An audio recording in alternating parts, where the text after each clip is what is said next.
saya kaget doa saya diterima oleh Allah. Oh, Masya Allah. Ya. Di Ramadan kemarin, di banyak sujud saya itu, badan saya merinding ini.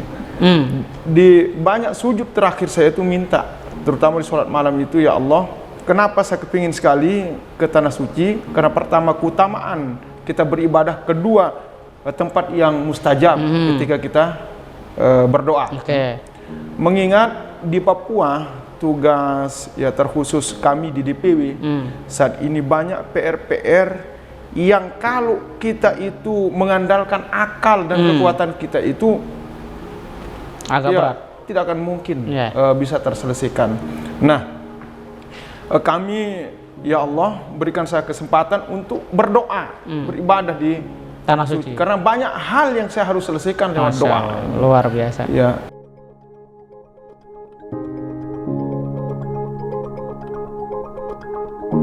Assalamualaikum warahmatullahi wabarakatuh. Pemirsa BMH TV dimanapun berada, alhamdulillah semoga sehat selalu untuk kita semua. Dan kita bersyukur dapat bertemu di saluran BMH TV, channel YouTube yang cerdas menggerakkan. Tentu kami hadir memang tidak seperti kebanyakan konten-konten pada umumnya, tapi ini berangkat dari sebuah kenyataan, realitas yang tumbuh langsung di tengah-tengah masyarakat. Oleh karena itu, beruntung siapapun yang datang melihat konten ini kemudian dapat menggali kebaikan-kebaikan yang dapat diambil sebagai sebuah sarana untuk menjadi orang yang menyala-nyala dalam kebaikan. Dan pada saat ini saya sudah ditemani oleh seorang dai luar biasa. Dai ini dia rela bahkan berani untuk tugas dakwah di wilayah yang sebagian orang masih memandang agak serem kalau ke pulau ini, yaitu Papua. Dan inilah dia, Ustadz Mus Mulyadi. Assalamualaikum Ustadz Mus Mulyadi. Waalaikumsalam. Luar biasa. Ini Ustadz senyumnya menarik ini ya. Mungkin karena ada pengaruh nama tadi ya. Mus Mulyadi itu bagi orang era 80-an dikenal sebagai artis saja. Tapi beliau menjadi artis dai, menjadi artis di dalam dakwah. Ustadz, saya dengar Ustadz akan berangkat ke Tanah Suci. Ya, apa yang Ustadz rasakan? Apalagi ini menjadi sebuah kesempatan pertama Ustadz ya, untuk bisa ibadah umroh. Apa yang Ustadz rasakan dan bagaimana ini menjadi sebuah kebaikan yang juga Allah hadirkan melalui BMH ini? Silakan Ustadz. Baik.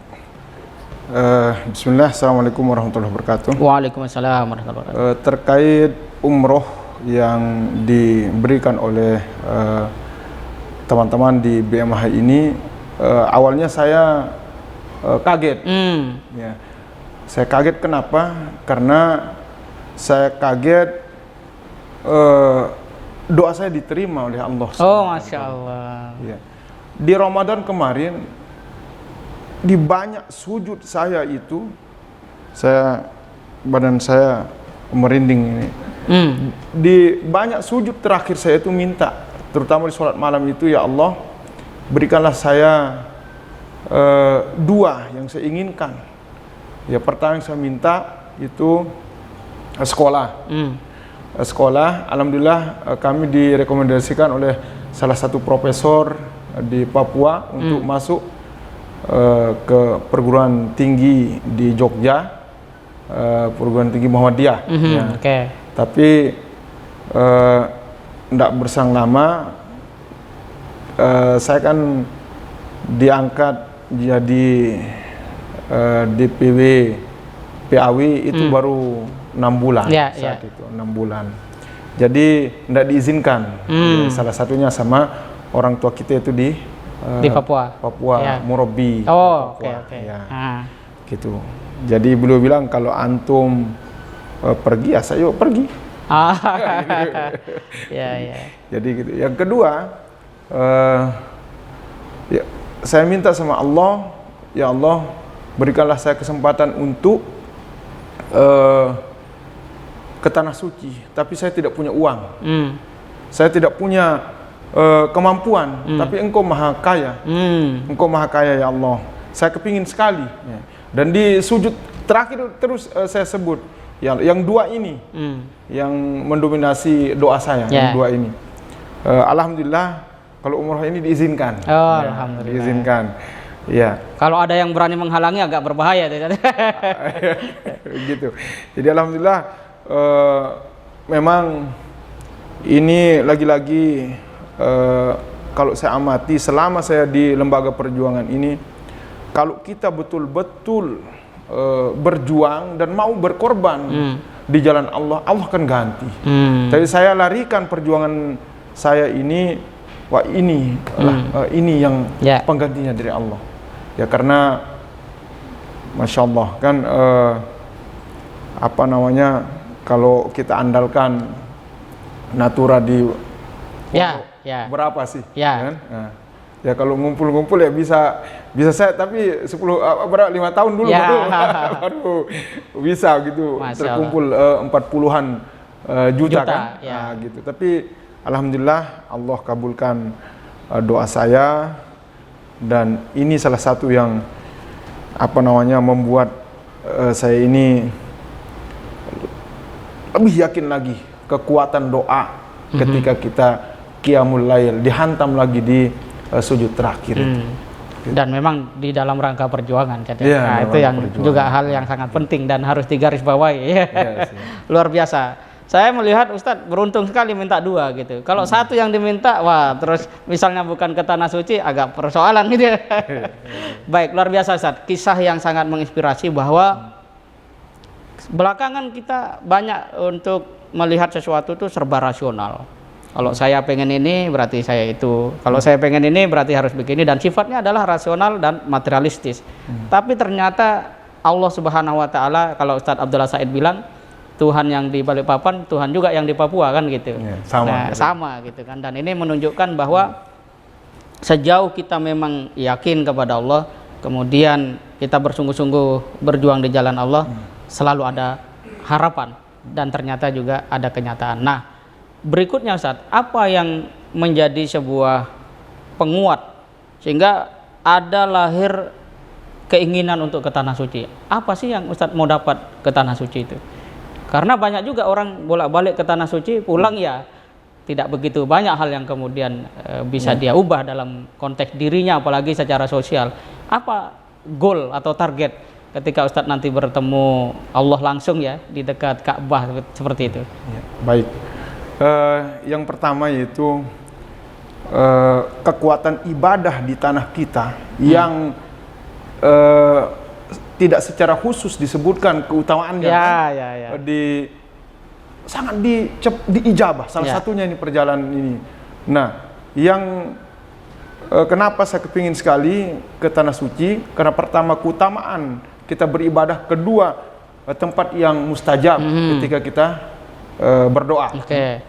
Mengingat di Papua tugas ya terkhusus kami di DPW saat ini banyak PR-PR yang kalau kita itu mengandalkan akal dan kekuatan kita itu agak berat, tidak akan mungkin bisa terselesaikan.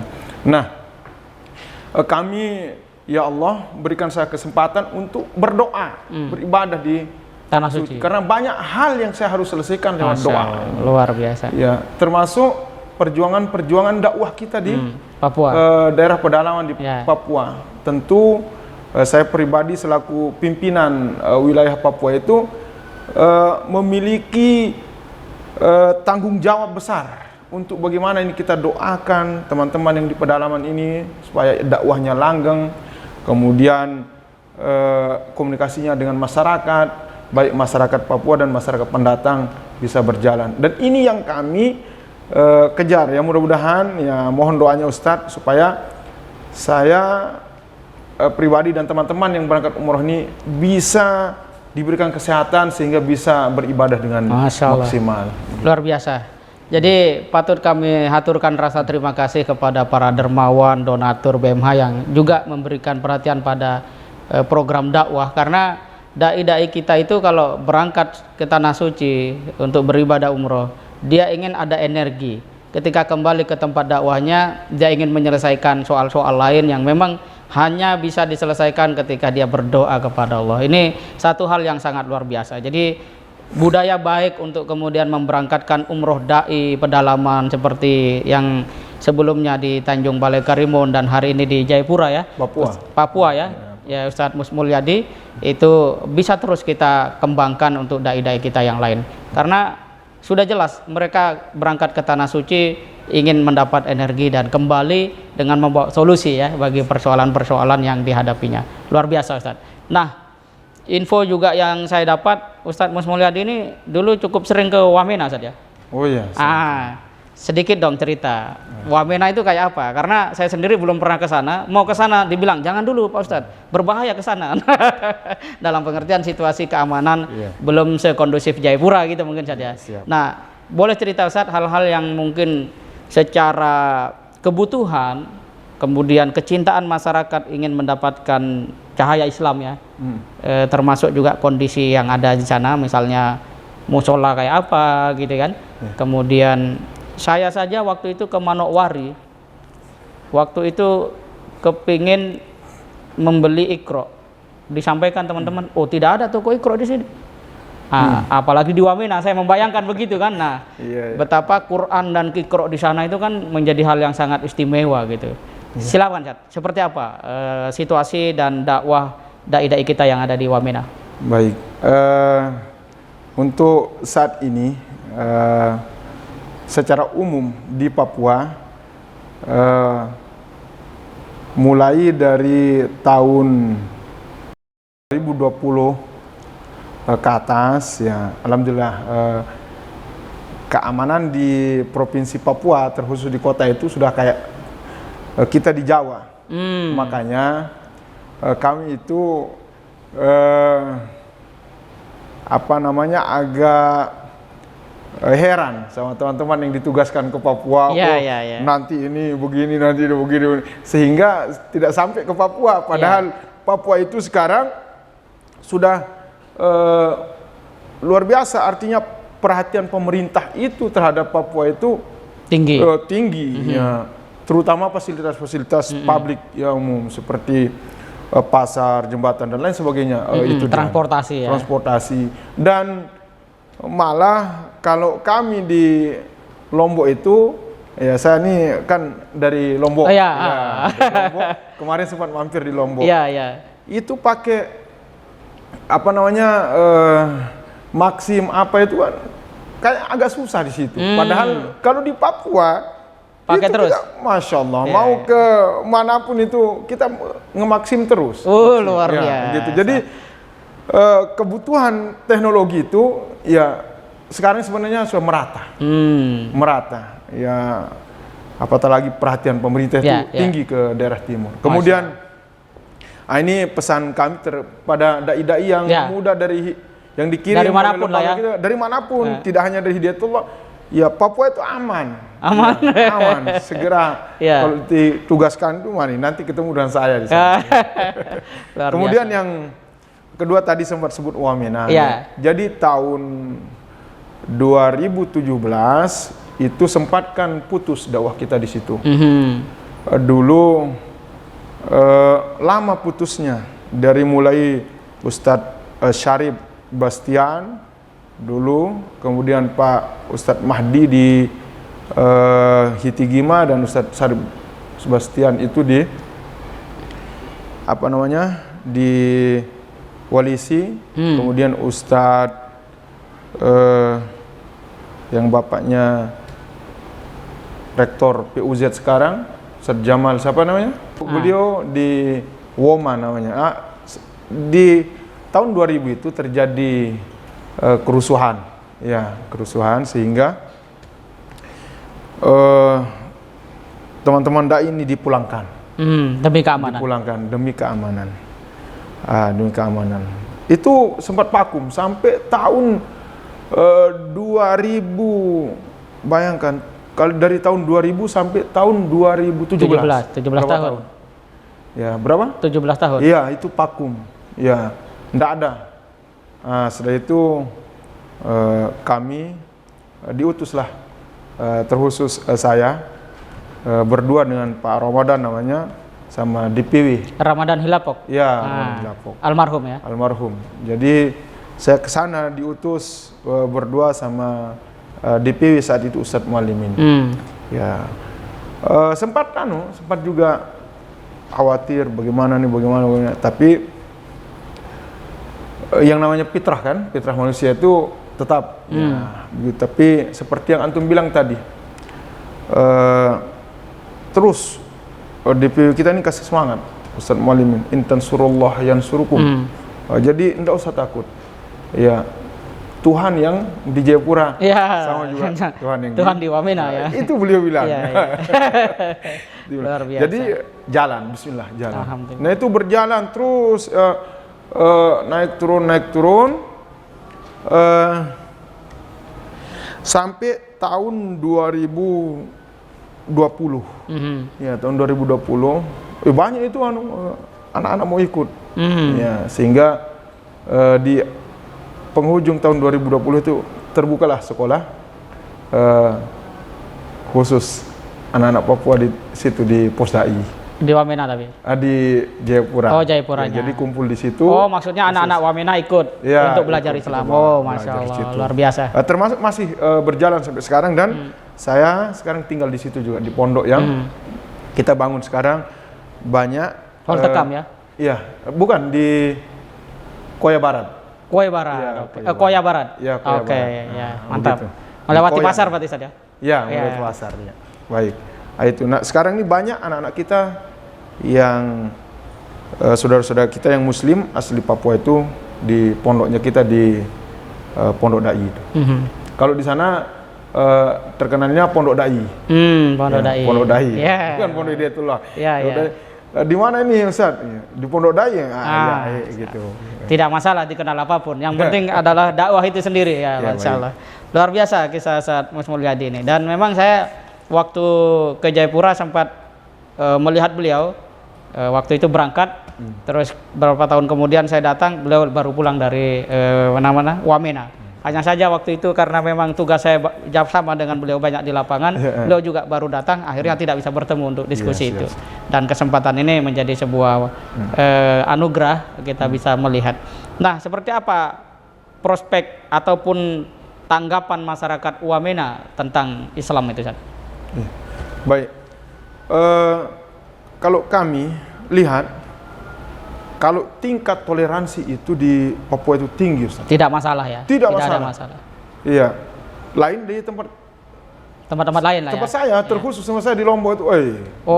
Di Lombok main di sana. Iya, di Lombok itu. Tapi di Papua kita bersyukur di Papua. Ini antara masjid dan gereja ini sebelahan. Iya, harus sebelahan. Pagarnya itu di sebelah kanan di masjid, sebelah kiri gereja. Itu saking toleransinya. Ya, hanya saja memang di sana itu kita kurang SDM. Ya. Memang harus ya teman-teman BMH ini ajak terus masyarakat Indonesia ini mensupport dakwah di Papua ini. Karena kita ini terutama salah satunya motor yang dikasih oleh BMH itu sudah luar biasa. Sudah bisa dipakai. Ada kemarin dikirimkan satu ke pegunungan. Ini sudah membantu sekali untuk syiar syiar dakwah. Iya, syiar dakwah. Begitu. Masya Allah, luar biasa. Iya. Jadi insya Allah ini didengar langsung oleh pemirsa BMH TV. Mudah-mudahan ada yang tergerak gitu ya untuk kemudian mensupport dakwah di Papua, termasuk Jayapura, Wamena gitu saja. Wilayah-wilayah Papua yang memang cukup menantang ya, tidak seperti wilayah lainnya. Tetapi memang kami melihat bahwa Papua adalah tempat yang pertama eksotik. Alamnya indah banget tuh. Apalagi kalau kita mau mendarat di Sentani saja. Kelihatan sekali bagaimana bukit-bukit yang berada di tengah laut membentuk semacam keindahan lah pokoknya. Dan waktu itu pertama kali saya juga ke sana, keluarga besar sebenarnya menghalangi, Ustaz. Nah, tidak perlu ke sana karena memang cerita juga macam-macam ya. Di antaranya kalau Ustadz kita di sini menyebut nyamuknya di Papua itu sebesar anak ayam itu kan. Wah, itu agak ngeri gitu. Dan ada juga salah satu teman yang pertama kali berangkat ke Papua dengan perasaan was-was juga. Tapi begitu melihat kota Jayapura, ternyata kemajuan gitu ya. Jadi sebuah kesalahan kalau anak-anak muda ya, terutama yang ingin berkiprah bermanfaat di tengah-tengah umat, itu memandang Papua menyeramkan, menakutkan, itu keliru ya. Bahkan kalau mau ke pesantren Hidayatullah di Holtekam itu dari kota, wah itu melewati sebuah teluk yang ada jembatannya, keren sekali itu, indah sekali. Ya sangat luar biasa.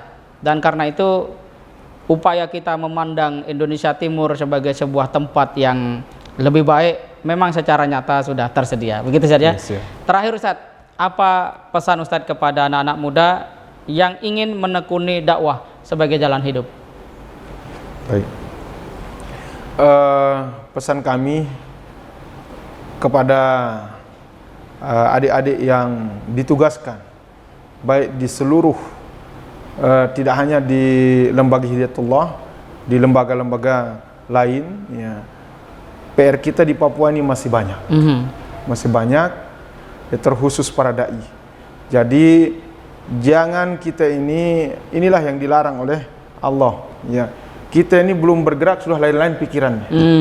Ya, jadi Bismillah, tawakkaltu 'ala Allah, ya, Tuhan yang di Jawa sama dengan Tuhan yang di Papua. Tidak mungkin kita dicelakakan. Dan itu pun kalau misalkan kita diambil itu salah satu hadiah dari Allah SWT, syahidnya kita.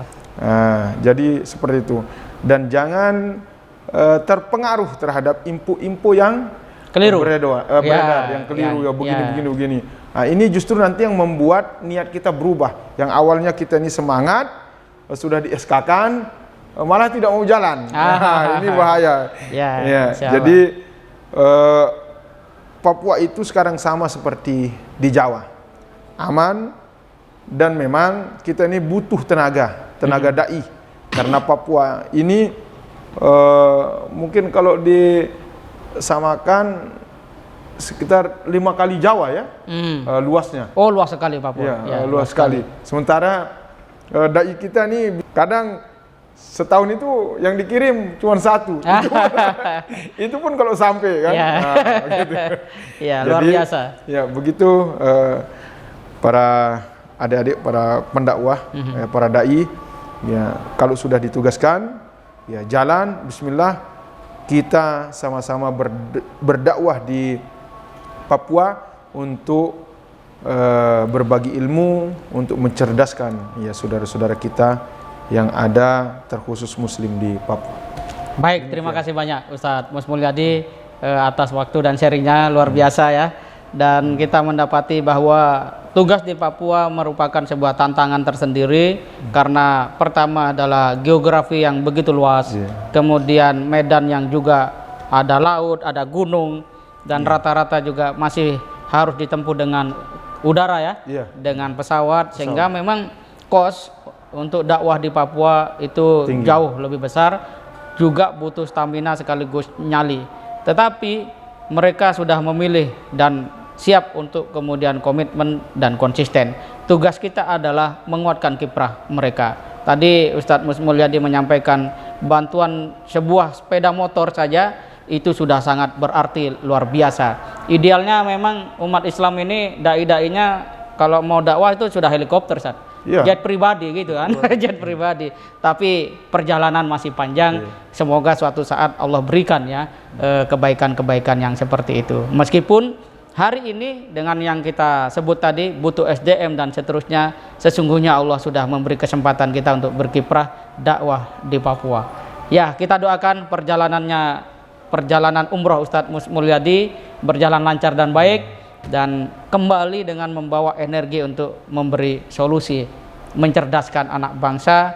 Terlebih sudah ada anak-anak dari Wamena yang juga dididik di pondok dai untuk kemudian siap mengenal ajaran Islam, memeluk cahaya kebaikan, dan menjadi insan-insan yang terus komitmen menyebar kebaikan dan kebahagiaan. Kita akan bertemu kembali pada momentum yang akan datang. Mudah-mudahan diskusi atau podcast kami dengan Ustadz Mus Mulyadi membuat kita lebih menyala di dalam kiprah dakwah. Apa yang bisa kita berikan, berikan. Kalau kita bisa mendukung dengan harta, sumbangkan harta kita. Dengan ilmu, mari berbagi, datang ke Papua, sharing keilmuannya. Dengan jaringan, mari kita kuatkan. Dan sedikit dengan like, share, komen, dan subscribe itu juga sebuah kebaikan. Kita jumpa lagi akan datang. Assalamualaikum warahmatullahi wabarakatuh. Waalaikumsalam.